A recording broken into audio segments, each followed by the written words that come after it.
예루살렘 근처에 한 팔레스타인 난민촌. 황량한 마을 어귀에서 아이들이 놀고 있다. 그런데 어린아이들이 놀이라고 보기에는 다소 과격하다. 마치 싸움을 하는 듯한 아이들의 놀이는 쉽게 지나쳐지지 않는다.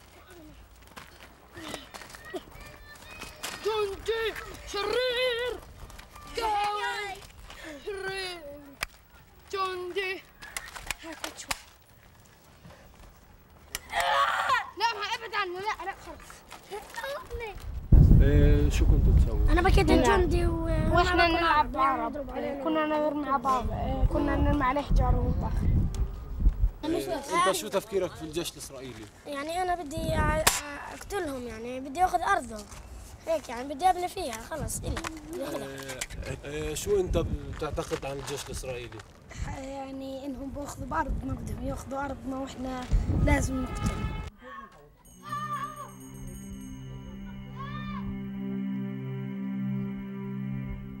예루살렘.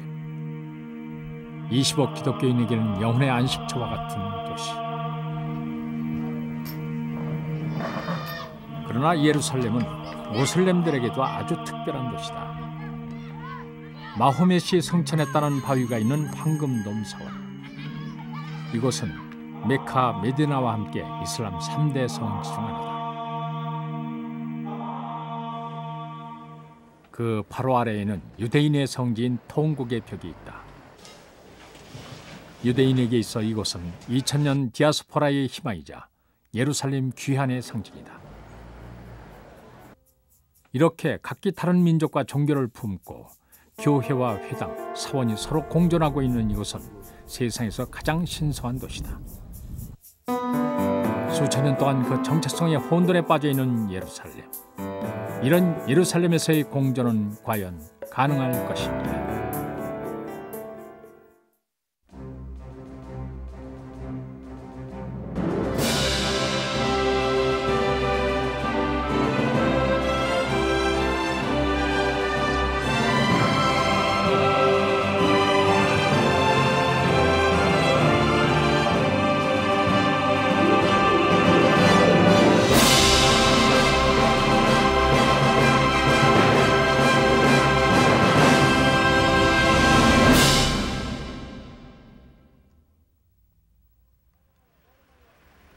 동예루살렘 서북쪽 차로 15분 거리에 있는 라말라 갈란디아 검문소.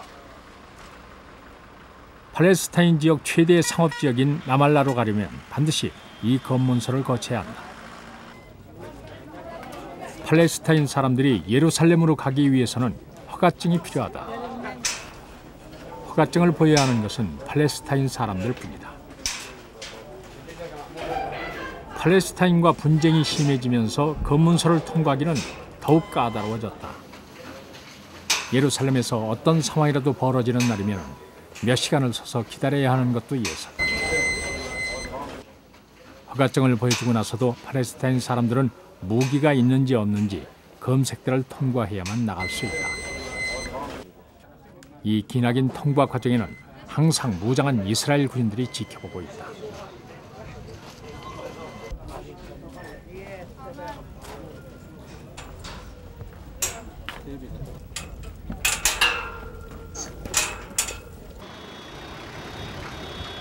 사정은 밤에도 마찬가지야. 밤이 되면 일터가 라말라에서 예루살렘의 집으로 돌아가려는 팔레스타인 사람들이 몰려 검문소 앞은 아수라장이 되고 만다. 검문소 통과 시간도 더 길어지기 마련이다.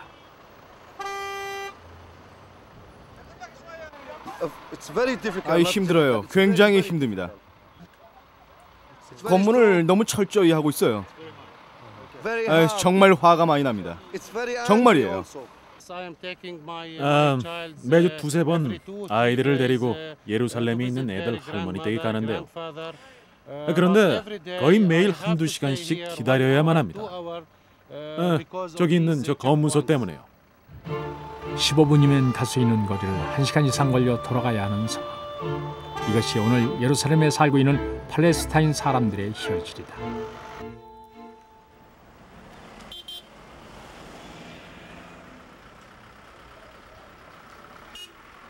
예루살렘에서 라말라로 매일 출퇴근을 하고 있는 이아드 살라 씨. 그 역시 매일 이 검문소를 통과해야 한다. 이곳을 지날 때마다 신분증을 보여줘야 하죠. 돌아올 때도 마찬가지고요. 어떨 땐 1시간씩 잡아두기도 하죠. 집에 가는 데만 3시간이 걸릴 때도 있어요. 이런 경계선이 없었다면 예루살렘에 있는 우리 집까지 15분밖에 걸리지 않지만 이런 상황에선 1시간이나 걸리죠. 이러한 현실이 싫어 카나다로 떠났던 그는 부모님의 권유로 1년 전 다시 팔레스타인 땅으로 돌아왔다. 힘든 상황이라 해도 부모 형제가 있는 고향에서 살아야 한다는 부모님의 간곡한 부탁 때문이었다. 하지만 다시 찾아온 고향의 상황은 그가 떠나기 전보다 훨씬 나빠져 있었다. 경제가 문제예요. 사람이 사는 것 같지 않죠. 죽어있는 도시 같습니다. 사람들은 매우 우울해하고 돈이 없으니 식탁에 올릴 음식도 없죠. 이런 것들이 문제입니다. 번성했던 이곳이 이렇게 사정이 나빠진 것은 통행의 자유가 보장되지 않고 있기 때문이라고 라말라 사람들은 말하고, 하루에도 몇 차례씩 검문이 계속되고 심지어 예루살렘으로 들어갈 수 없는 사람들도 많다는 것이다. 네, 저는 예루살렘 어디든지 갈 수 있지만 이 친구는 그럴 수 없습니다. 전 팔레스타인 사람이 아닌 아랍인이라 적혀 있지만 이 친구의 신분증을 보면 라말라에 사는 팔레스타인 사람이라고 적혀 있죠. 그렇기 때문에 예루살렘에 갈 수가 없죠. 예루살렘에 가려면 허가를 따로 받아야 합니다. 같은 팔레스타인 사람이라 할지라도 그들의 상황은 천지차이다. 색깔이 다른 신분증은 그들에게 허용된 자유의 한계를 의미한다. 그들에게 있어 라말라는 창살 없는 감옥과 같다. 정말 슬퍼요. 이 여기는 감옥 같아요. 해변에도 가고 싶고 라말라 밖으로 나가고 싶어요.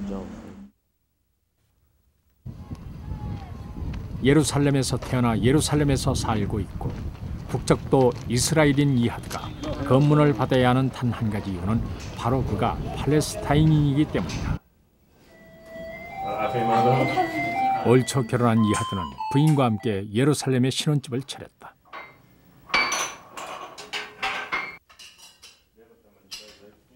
하지만 카나다에서 자유롭게 살던 그에게 현재 예루살렘에서의 삶은 부당하고 이해할 수 없는 것들 투성이다.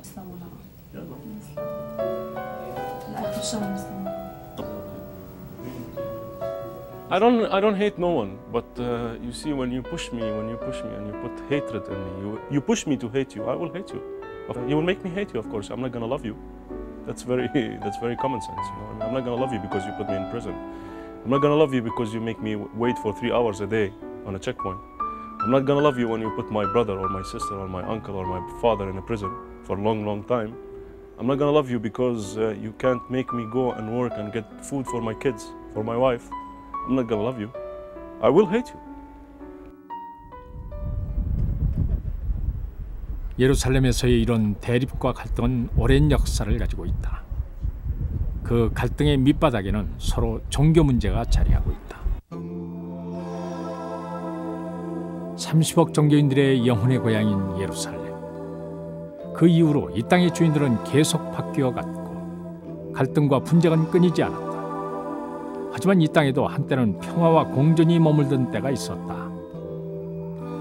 땅의 분할은 잠시의 평화를 가져왔지만 그 평화는 그리 오래 계속되지 못했다. 매주 금요일 오후 3시 이 시간이 되면 세계 각지에서 온 기독교인들이 예루살렘 성안의 작은 골목으로 모여든다.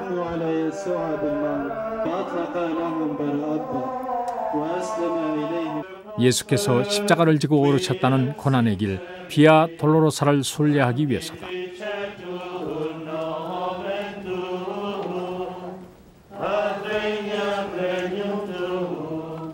예수의 마지막 발자취를 따라가 보려는 수많은 순례객들은 예수께서 오른 고통의 길 골고다 언덕을 경건한 마음으로 예배한다.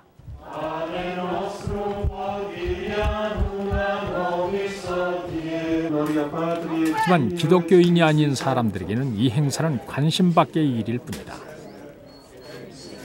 모슬렘들에게 있어 비아 돌로로사는 아랍인 지구의 작은 시장 골목일 따릅니다. 그들에게 이 골목은 최고의 기독교 성지가 아니라 단순한 그들의 생계의 터전일 뿐이다. 서로 침략하고 침략받았던 역사를 가지고 같은 땅에 살면서도 서로 다른 신을 섬기는 이들 사이에 간극을 좁히기에는 너무 멀게만 느껴진다.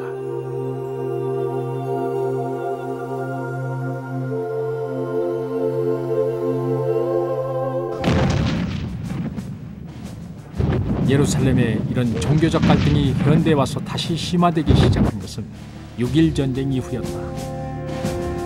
이스라엘은 이 전쟁으로 원래 요르단 땅이었던 예루살렘 성을 점령했고 그 이후 아랍 민족과 이스라엘의 갈등은 더욱 깊어져만 갔다.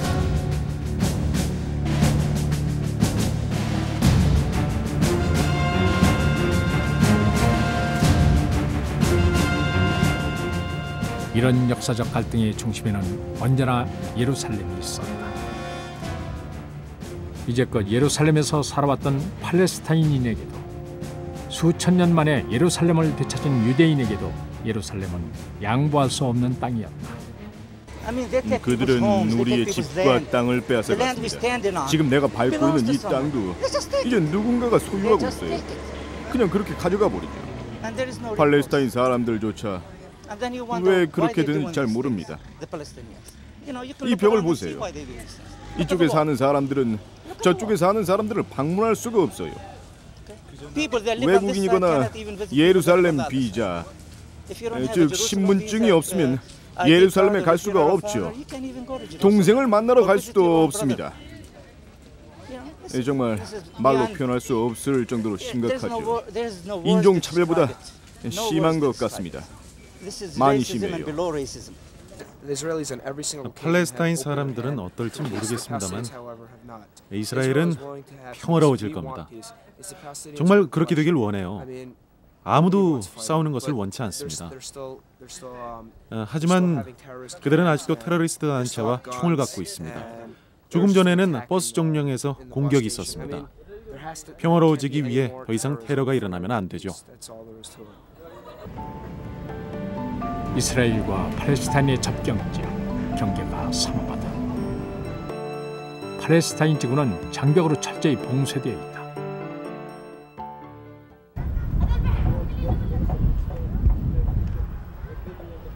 이스라엘과 팔레스타인의 갈등이 심화되기 시작한 것은 난민 문제가 불거지면서부터다. 팔레스타인 난민촌은 이스라엘 군에 있어 언제나 경계의 대상이다. 이 마을 역시 이스라엘 군으로부터 연이어 공격을 받았다. 1948년에 지어진 이 마을은 12,000여 명의 주민들이 살고 있었지만 이스라엘과의 교전으로 지금 마을은 거의 폐허가 된 상태다.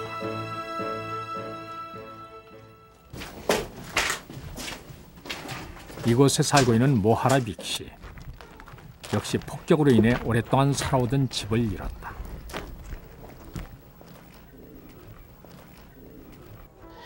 오랜 전쟁과 폭격, 그리고 주변 사람들의 죽음에 이제 그에게는 이스라엘을 향한 미움과 분노만이 남아있다. 사실 이 땅엔 평화가 없습니다. 이스라엘 군인들이 매일 공격해오죠. 저희가 온통 유대인 정착촌인데 무슨 평화가 있겠습니까? 하지만 이스라엘 군인들이 우리를 죽이려 해도 우리는 그들을 죽이고 싶지 않습니다. 알라 신께서도 우리가 서로 싸우기를 원치 않으십니다. 삶의 터전이 없어진 것보다 그를 더 힘들게 하는 것은 가족을 잃어버린 것이다. 이스라엘과의 교전으로 그의 세 아들 중 둘은 죽고 한 명은 감옥에 있다. 첫째 아들은 총에 맞아 죽었어요. 이스라엘 군들이 총을 머리에 겨누고 쐈습니다. 머리와 총구 사이는 겨우 20cm였죠. 그때 그 아이는 대학교에 다니고 있는 중이었어요. 이게 이스라엘인들이 말하는 평화입니까? 그들이 말하는 평화는 도대체 어디에 있는 겁니까? 둘째 아이도 죽었는데 그 아이는 당시 16살이었고 고등학교에 다니고 있었어요. 갑자기 이스라엘 군인들이 집으로 와서 이 아이를 잡아갔어요. 그리고 법정에서 50년형을 받았습니다. 겨우 16살 아이였잖아요. 그리고 그들은 그 아이를 그냥 죽였어요.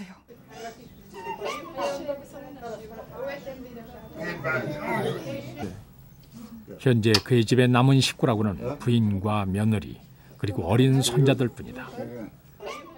젊거나 싸울 능력이 있는 남자들은 거의 모두 죽거나 감옥에 끌려갔다. 이 마을에서 대대로 3대를 살아왔다는 모하라빅 씨의 가족. 현재 그에게 있어 무엇보다 안타까운 건 혼자 남은 며느리와 손자들이다.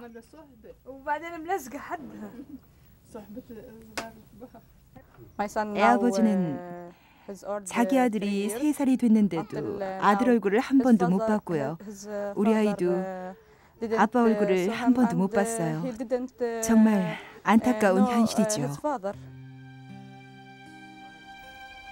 반복된 공격과 반격에 서로 간의 적대심과 증오는 더욱 커져만 가고 있다. 그 적개심은 이제 어린아이들까지 전쟁터로 끌어들이고 있다. 표면적으로 행복해 보이지만 언제 폭발할지 모르는 폭탄의 뇌관처럼 늘 긴장 속에 살아야 하는 이스라엘 역시 피해를 보는 건 마찬가지다. 자살 테러와 폭탄 테러에 대한 그들의 두려움은 그들을 더욱 공격적으로 만들고 있다. 양쪽은 모두 평화를 원한다고 말한다. 하지만 그들은 평화를 위해서 그 어떤 양보와 타협도 하지 않고 서로 팽팽하게 자신들의 입장만을 고수하고 있다.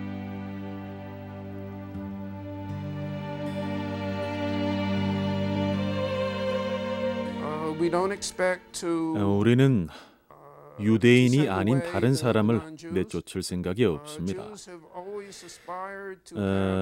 전쟁으로 이 도시를 지키길 원하는 것이 아닙니다. 이스라엘의 입장은 이스라엘 정부가 통제해야지만 모든 사람들, 기독교인, 모슬렘, 유대인들을 위한 도시로 남을 수 있다는 것이죠. 왜냐하면 이스라엘 정부는 예루살렘을 다른 종교들을 수용하고 모든 사람들에게 공평한 기회를 줄 수 있다고 생각하기 때문입니다.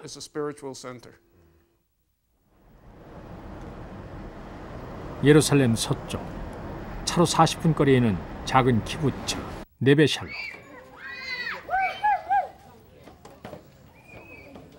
이곳은 이스라엘과 팔레스타인 간의 평화와 공존의 모델로 불려지고 있는 곳이다. 평화의 오아시스라는 뜻을 지닌 네베샬롬 마을. 1977년 평화를 위한 공존 실험이란 대의 아래 세워진 이 마을에는 유대인과 팔레스타인 사람들이 서로 섞여서 살아가고 있다. 지금 이 마을의 아이들에게 있어서는 민족과 종교는 아무런 걸림돌이 되지 않는다. 말 그대로 두 종교와 민족이 평화롭게 공존하고 있는 것이다.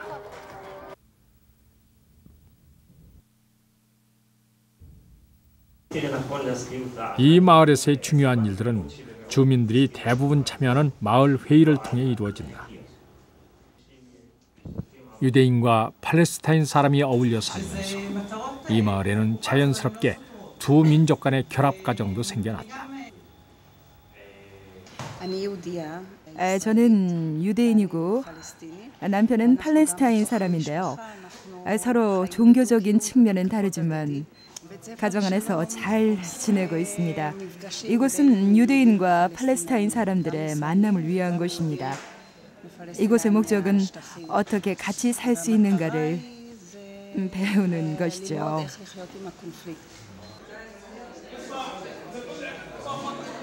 (1977년) 한 가구로 시작한 이 마을에는 현재 약 50여 가구, 200여 명의 주민들이 살고 있다.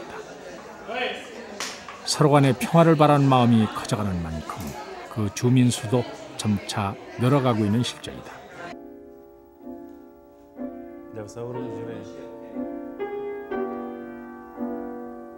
팔레스타인 사람인 지하드 씨의 집. 근처 대학에서 일하고 있는 그는 아내와 두 자녀들과 함께 7년 전 이곳에 집을 짓고 들어와 살기 시작했다. 우연히 네베살롬에 관한 소식을 접한 그는 유대인들과 함께 공존할 수 있는 법을 배우기 위해 이 마을로 들어왔다고 한다.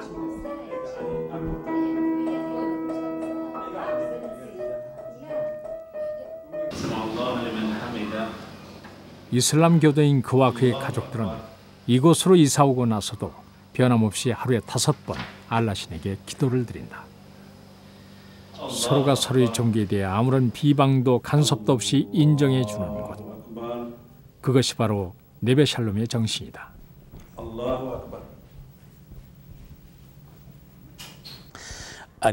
제가 생각하기에 해결책은 역사에서 찾을 수 있습니다. 유대인과 아랍인이 같이 살았던 시기가 있었고 유대인들에게 가장 살기 좋은 시기는 유대인과 아랍인 그리고 기독교인이 같이 살았던 그 시기였죠. 그때 유대인들은 모든 상황을 낙천적으로 바라보게 되죠. 의료, 과학, 정보, 문화 등 모든 분야에서 말이죠. 하지만 그것은 그냥 된 것이 아니고 유대인들이 아랍인들 그리고 기독교인들과 완전한 평등 속에서 살았기 때문이죠.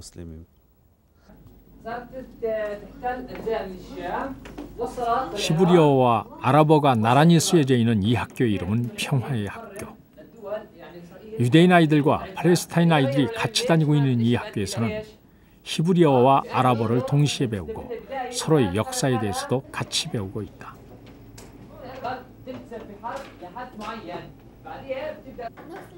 학교에서만큼은 민족과 종교를 떠나 서로 친구가 되는 것이 이곳 아이들이다.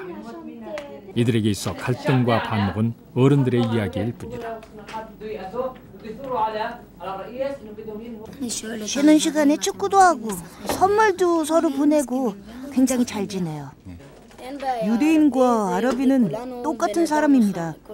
비록 언어가 틀리고 얼굴색이 달라도 우리가 서로 어울려 지내고 공부하기 때문에 전혀 지내는 데는 문제 없어요. 다른 민족과 다른 언어는 중요치 않거든요. 전혀요. 어려서부터 서로 다른 문화와 종교를 이해하는 법을 배우는 아이들. 이 아이들이 자라고 난 뒤에는 지금의 반목과 전쟁은 없어지고 평화와 공존의 삶이 가능해지지 않을까. 그것은 이 학교를 세운 어른들의 바람이기도 하다.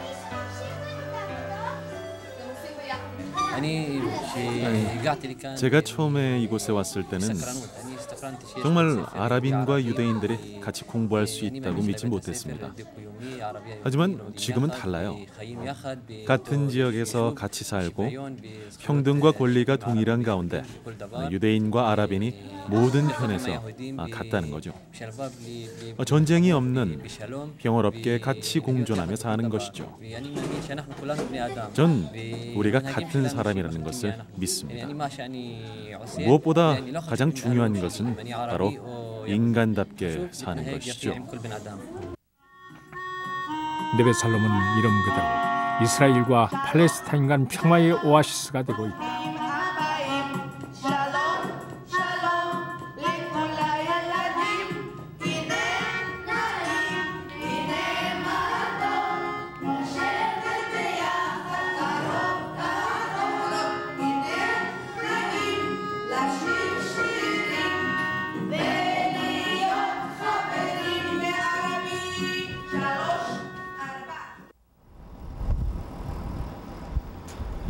하지만 지금 이스라엘과 팔레스타인 간의 긴장과 갈등은 오히려 더 커져가고 있다. 최근 이루어진 가자지구 철수 문제와 서한지구에 설치되고 있는 분리장벽 문제로 이스라엘과 팔레스타인뿐 아니라 이스라엘 내부에서조차 갈등은 점점 심화되고 있는 상황이다. 중동판 베를린 장벽으로 불리는 분리장벽 건설은 아직도 멈추지 않고 계속 진행하고 있다. 사실상 팔레스타인 지역을 봉쇄하는 이 장벽은 모두 620km에 걸쳐 건설될 계획이다. 분리장벽이 완성되고 나면 요르단강 서쪽에 팔레스타인 인구 중 27만 4천여 명이 사실상 갇히게 된다. 이 분리장벽은 67년 6.1 전쟁 이후 국제사회가 지정한 그린라인에서도 대부분 벗어나 점점 확장되고 있다. 팔레스타인의 테러를 막고 평화를 유지한다는 구실 아래 건설되고 있는 분리장벽. 그들이 지키고자 하는 평화는 과연 누구를 위한 것인가? 약속의 땅, 평화의 땅, 신의 도시. 그 이름만큼이나 많은 모습을 가진 예루살렘. 하지만 아이러니하게도 이 예루살렘은 지난 수천 년간이나 긴장과 혼란, 갈등과 전쟁의 중심지였다. 그리고 지금 예루살렘은 종교와 민족, 땅에 대한 이해관계가 뒤얽혀 세계의 화약고로 불리고 있다. 히브리어 성서가 말하고 있는 약속의 땅 예루살렘. 그 예루살렘에서의 평화의 약속은 과연 지켜질 수 있을 것인가?